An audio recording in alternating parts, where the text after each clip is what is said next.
अथ देव्या कवचम। ओम अस्य श्री चंडी कवचस्य ब्रह्मा ऋषि अनुष्ठुप छंद चामुंडा देवता अग्न्यासोक्त मातरो बीजम दिग्बंध देवतास्तत्वं जगदम्बा प्रीत्यर्थे सरस्वती पाठांगत्वेन जपे विनियोग। ओम नमः चंडिकाय। अथ देव्या कवचम। ओम चंडिका देवी को नमस्कार है। मार्कंडेय जी ने कहा, पितामह, जो इस संसार में परम गोपनीय तथा मनुष्यों की सब प्रकार से रक्षा करने वाला है और जो अब तक आपने दूसरे किसी के सामने प्रकट नहीं किया हो, ऐसा कोई साधन मुझे बताइए। ब्रह्मा जी बोले, ब्राह्मण, ऐसा साधन तो एक देवी का कवच ही है, जो गोपनीय से भी परम गोपनीय, पवित्र तथा संपूर्ण प्राणियों का उपकार करने वाला है। महामुने, उसे श्रवण करो। देवी की 9 मूर्तियां हैं, जिन्हें 9 दुर्गा कहते हैं। उनके पृथक पृथक नाम बतलाए जाते हैं। प्रथम नाम शैलपुत्री है, दूसरी मूर्ति का नाम ब्रह्मचारिणी है, तीसरा स्वरूप चंद्रघंटा के नाम से प्रसिद्ध है, चौथी मूर्ति को कुसमांडा कहते हैं, पांचवां दुर्गा का नाम स्कंद माता है, देवी के छठे स्वरूप को कात्यायनी कहते हैं, सातवां काल रात्रि है और आठवां स्वरूप महागौरी के नाम से प्रसिद्ध है, नवीं दुर्गा का नाम सिद्धिदात्री। ये सब नाम सर्वज्ञ महात्मा वेद भगवान के द्वारा ही प्रतिपादित हुए हैं। जो मनुष्य अग्नि में जल रहा हो, रणभूमि में शत्रुओं से घिर गया हो, विषम संकट में फंस गया हो तथा इस प्रकार भय से आतुर होकर जो भगवती दुर्गा की शरण में प्राप्त हुए हों, उनका कभी कोई अमंगल नहीं होता। युद्ध के समय संकट में पड़ने पर भी उनके ऊपर कोई विपत्ति नहीं दिखाई देती, उन्हें शोक, दुख और भय की प्राप्त नहीं होती है। जिन्होंने भक्ति पूर्वक देवी का स्मरण किया है, उनका निश्चय ही अभ्युदय होता है। देवेश्वरी, जो तुम्हारा चिंतन करते हैं, उनकी तुम निसंदेह रक्षा करती हो। चामुंडा देवी प्रेत पर आरोहण होती हैं, वाराही भैंस पर सवारी करती हैं, ऐन्द्री का वाहन ऐरावत हाथी है, वैष्णवी देवी गरुड़ पर ही आसन जमाती हैं, माहेश्वरी वृषभ पर आरोहण होती हैं, कौमारी का वाहन मयूर है, भगवान विष्णु की प्रियतमा लक्ष्मी देवी कमल के आसन पर विराजमान हैं और हाथों में कमल धारण किए हुए हैं। वृक्ष पर आरूढ़ ईश्वरी देवी ने श्वेत रूप धारण कर रखा है। ब्राह्मी देवी हंस पर बैठी हुई हैं और सब प्रकार के आभूषणों से विभूषित हैं। इस प्रकार ये सभी माताएं सब प्रकार की योग शक्तियों से संपन्न हैं। इनके सिवा और भी बहुत सी देवियां हैं जो अनेक प्रकार के आभूषणों की शोभा से युक्त तथा नाना प्रकार के रत्नों से सुशोभित हैं। ये संपूर्ण देवियां क्रोध में भरी हुई हैं और भक्तों की रक्षा के लिए रथ पर बैठी दिखाई देती हैं। ये शंख, चक्र, गदा, शक्ति, हल और मूसल, खेटक और तोरम, परशु तथा पास, कुंत और त्रिशूल एवं उत्तम सारंग, धनुष आदि अस्त्र शस्त्र अपने हाथों में धारण करती हैं। दैत्यों के शरीर का नाश करना, भक्तों को अभय दान देना और देवताओं का कल्याण करना, यही उनके शस्त्र धारण का उद्देश्य है। कवच का आरंभ करने के पहले इस प्रकार प्रार्थना करनी चाहिए। महान रौद्र रूप, अत्यंत घोर पराक्रम, महाबल और महान उत्साह वाली देवी, तुम महान भय का नाश करने वाली हो, तुम्हें नमस्कार है। तुम्हारी ओर देखना भी कठिन है। शत्रुओं का भय बढ़ाने वाली जगदम्बिके, मेरी रक्षा करो। पूर्व दिशा में ऐन्द्री इंद्र शक्ति मेरी रक्षा करे, अग्निकोण में अग्नि शक्ति, दक्षिण दिशा में वाराही तथा नैऋत्य कोण में खड्गधारिणी मेरी रक्षा करें, पश्चिम दिशा में वारुणी और वायव्य कोण में मृग पर सवारी करने वाली देवी मेरी रक्षा करें। उत्तर दिशा में कौमारी और ईशान कोण में शूल धारिणी देवी रक्षा करें।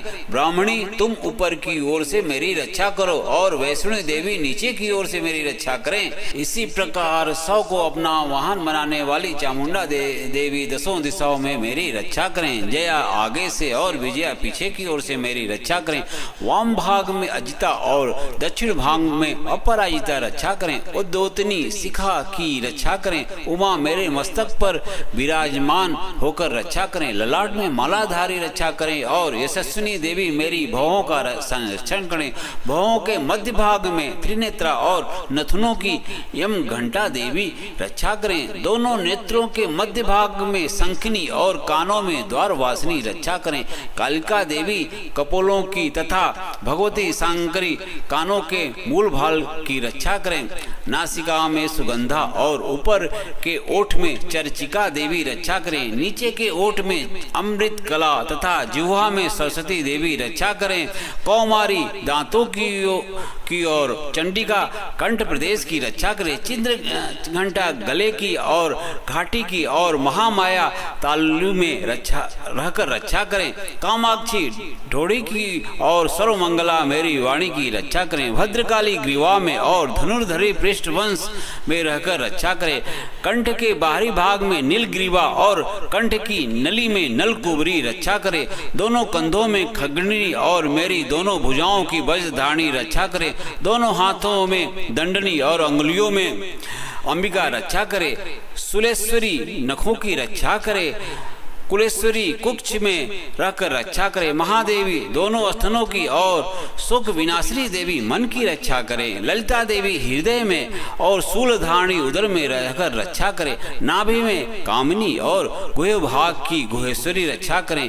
पूतना और कामिका लिंग की और महिष वाहिनी गुदा की रक्षा करें। भगवती कटी भाग में और विंध्यवासिनी घुटनों की रक्षा करें। संपूर्ण कामनाओं को देने वाली महाबला देवी दोनों पिंडलियों की रक्षा करें। नारसिंगी दोनों घुट्टियों की और तैसती देवी दोनों चरणों के पृष्ठ भाग की रक्षा करें। श्री देवी पैरों की अंगुलियों में और तलवासिनी पैरों के तलियों में रहकर रक्षा करें।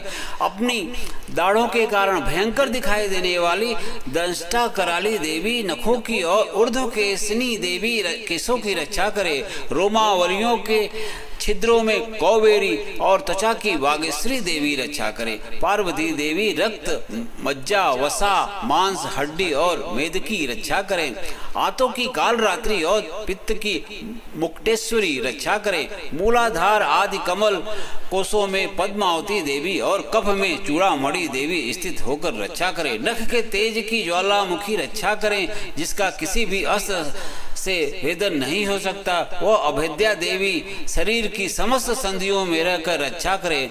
ब्राह्मणी आप मेरे वीर की रक्षा करें। छत्र से छाया की तथा धर्म धारणी देवी मेरे अहंकार मन और बुद्धि की रक्षा करें। हाथ में वज्र धारण करने वाली वज्रहस्ता देवी मेरे प्राण अपान व्यान उदान और समान वायु की रक्षा करें। कल्याण से शोभित होने वाली भगवती कल्याण शोभना मेरे प्राण की रक्षा करें। रस रूप गंध शब्द और स्पर्श इन विषयों का अनुभव करते समय योगिनी देवी रक्षा करें तथा सत्व गुण रजोगुण और तमोगुण की रक्षा सदा नारायणी देवी करें। वाराही आयु की रक्षा करें। वैष्णवी धर्म की रक्षा करें तथा चक्रणी चक्र धारण करने वाली देवी यश कीर्ति लक्ष्मी धन तथा विद्या की रक्षा करें। इंद्राणी आप मेरे गोत्र की रक्षा करें। चंडिके तुम मेरे पशुओं की रक्षा करो। महालक्ष्मी पुत्रों की रक्षा करें और भैरवी पत्नी की रक्षा करें। मेरे पथ की सुपथा तथा मार्ग की क्षेम करी रक्षा करें। राज के दरबार में महालक्ष्मी रक्षा करें तथा सब ओर व्याप्त रहने वाली विजया देवी संपूर्ण भयों से मेरी रक्षा करें। देवी जो स्थान कवच में नहीं कराया गया है अतएव रक्षा से रहित है, वह सब तुम्हारे द्वारा सुरक्षित हो, क्योंकि तुम विजय सालनी और पाप नाशनी हो। यदि अपने शरीर का भला चाहें तो मनुष्य बिना कवच के कहीं एक पग भी न जाएं। कवच का पाठ करके ही यात्रा करें। कवच के द्वारा सब ओर से सुरक्षित मनुष्य जहाँ जहाँ भी जाता है वहाँ वहाँ उसे धन लाभ होता है तथा संपूर्ण कामनाओं की सिद्धि करने वाली विजय की प्राप्ति होती है। वह जिस जिस अभिष्ट वस्तु का चिंतन करता है उसको निश्चय ही प्राप्त कर लेता है। वह पुरुष इस पृथ्वी पर तुलना रहित महान ऐश्वर्य का भागी होता है। कवच से सुरक्षित मनुष्य निर्भय हो जाता है। युद्ध में उसकी पराजय नहीं होती तथा वह तीनों लोकों में पूजनीय होता है। देवी का यह कवच देवताओं के लिए भी दुर्लभ है। जो प्रतिदिन नियम पूर्वक तीनों संध्याओं के समय श्रद्धा के साथ इसका पाठ करता है उसे दैवी कला प्राप्त होती है तथा वह तीनों लोकों में कहीं भी पराजित नहीं होता। इतना ही नहीं, वह अपमृत्यु से रहित हो 100 से भी अधिक वर्षों तक जीवित रहता है। मकरी, चेचक और कोढ़ आदि उसकी संपूर्ण व्याधियां नष्ट हो जाती हैं। कनेर, भांग, अफीम, धतूरे आदि का अस्थावर विष, सांप और बिच्छू आदि के काटने से चढ़ा हुआ जंगम विष तथा अहिफेन और तेल के संयोग आदि से बनने वाला कृत्रिम विष, ये सभी प्रकार के विष दूर हो जाते हैं, उनका कोई असर नहीं होता। इस पृथ्वी पर मारण, मोहन आदि जितने अभिचारिक प्रयोग होते हैं तथा इस प्रकार के जितने मंत्र यंत्र होते हैं वे सब इस कवच को हृदय में धारण कर लेने पर उस मनुष्य को देखते ही नष्ट हो जाते हैं। ये ही नहीं, पृथ्वी पर विचरने वाले ग्राम देवता, आकाशचारी देव विशेष, जल के संबंध से प्रकट होने वाले गण, उपदेश मात्र से सिद्ध होने वाले निम्न कोटि के देवता, अपने जन्म के साथ प्रकट होने वाले देवता, कुल देवता, माला, कंठमाला आदि, डाकनी, शाकनी, अंतरिक्ष में विचरने वाली अत्यंत बलवती भयानक डाकनियां, ग्रह, भूत, पिशाच, यक्ष, गंधर्व, राक्षस, ब्रह्म राक्षस, बेताल, कुष्मांड और भैरव आदि अनिष्ट कारक देवता भी हृदय में कवच धारण किए रहने पर उस मनुष्य को देखते ही भाग जाते हैं। कवचधारी पुरुष को राजा से सम्मान वृद्धि प्राप्त होती है। यह कवच मनुष्य के तेज की वृद्धि करने वाला और उत्तम है। कवच का पाठ करने वाला पुरुष अपने कीर्ति से विभूषित भूतल पर अपने सुयश के साथ साथ वृद्धि को प्राप्त होता है। जो पहले कवच का पाठ करके उसके बाद सप्तशती चंडी का पाठ करता है, उसकी जब तक वन, पर्वत और काननों सहित यह पृथ्वी टिकी रहती है तब तक यहाँ पुत्र, पौत्र आदि संतान परंपरा बनी रहती है। फिर देह का अंत होने पर वह पुरुष भगवती महामाया के प्रसाद से उस नित्य परम पद को प्राप्त होता है जो देवताओं के लिए भी दुर्लभ है। वह सुंदर दिव्य रूप धारण करता है और कल्याणमय शिव के साथ आनंद का भागी होता है। ओम तत्सत। जग जननी मात जगदम्बे मैया की जय।